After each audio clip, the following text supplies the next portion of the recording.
What are you reading? James Joyce's Dublin Houses. You know, I do a Joyce tour, so I have to do some research. And you do a pub crawl.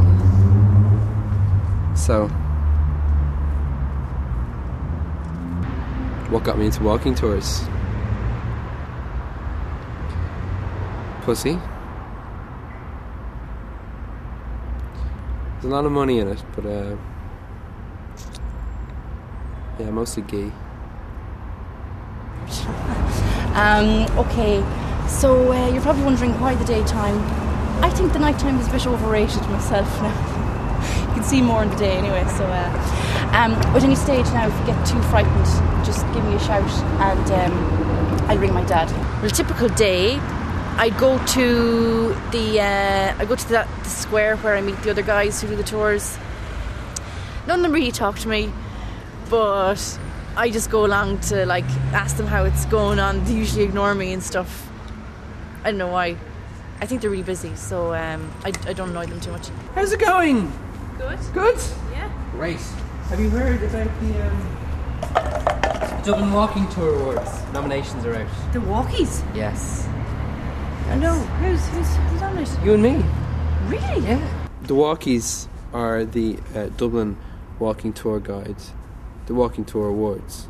So all the tours in Dublin will get a judge secretly in their tour at some stage during the year, and they will then two nominations will be announced, and then a week later the winner will be announced.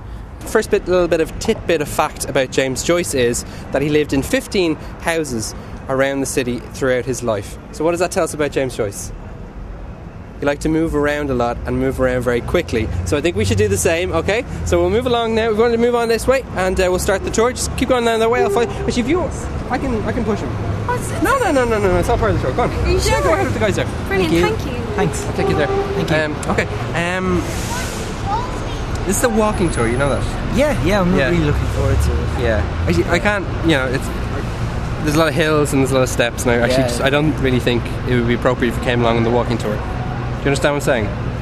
Oh, it's fine. It's not fine. Like, it's my tour, okay? I don't really have a set tour as such. Sometimes I like to make it up as I go along, because it keeps things more interesting that way.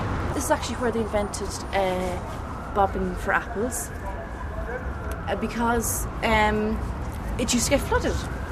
And these, as you can see around you, are apple trees.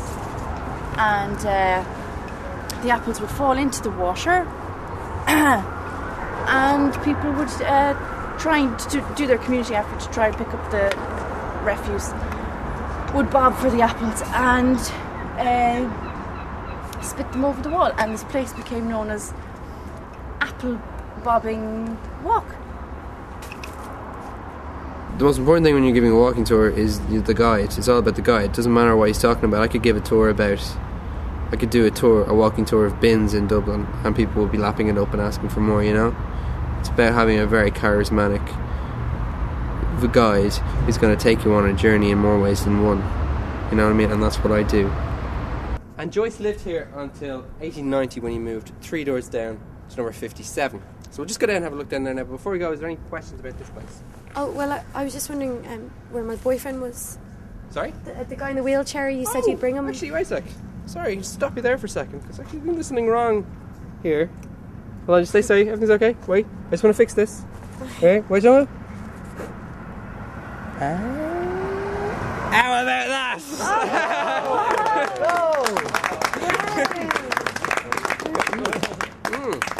Now that is a good point. I don't want to go back to school. But he likes to pick on me, and he can be so mean. He just calls me names.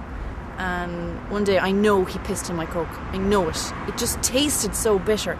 And he found this wheelchair, and he told me he was going to give me a special non-walking tour, and he took me down to this church that, you go around it 3 times and the devil appears, and he knew I knew that. When you're putting on a walking tour like this, the walking tour is you're going to get 2 things on a walking tour. You're going to get tourists, or you're going to get couples. But that really doesn't really make much of a difference to me. A lot of the girls I get on there are on the tours with their boyfriends anyway. It doesn't really make much of a difference. If you can make a fool out of the boyfriend from the girlfriend and put on the same show that I usually put on anyway, so it's not a big deal. Get the number or whatever, or just go straight home with them after the tour. Of all the jobs I've ever done, I really feel like I'm really good at this job and I really enjoy it. I really like meeting people, and God, if I won an award, it'd be like Christmas and the Easter Bunny and the Tooth Fairy all came over to my house in the afternoon and they'd brought me tickets to go to Dubai.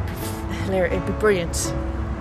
I'd be so happy. I don't know whether she's sleeping with someone who picks them. I don't know whether she's related to them or whatever, but it's me and Cliona now, so we shall see now. It's going to be, it's pretty cut and dry. And it's time for the awards that you've all been walking for. Okay, and it goes to none other than Countess Cliona Scary Stuff. Congratulations, Cliona McCall. Well done indeed there. And if you could just wait there in your seat, and someone will have your prize to you next week at some stage. What do you win when you win the Walkie? What prize do you get? Do you get alcohol? No, just you money. get wine. Money. Yeah, I'm just waiting for them to drop over my cheque. Actually, should be here very good. soon enough.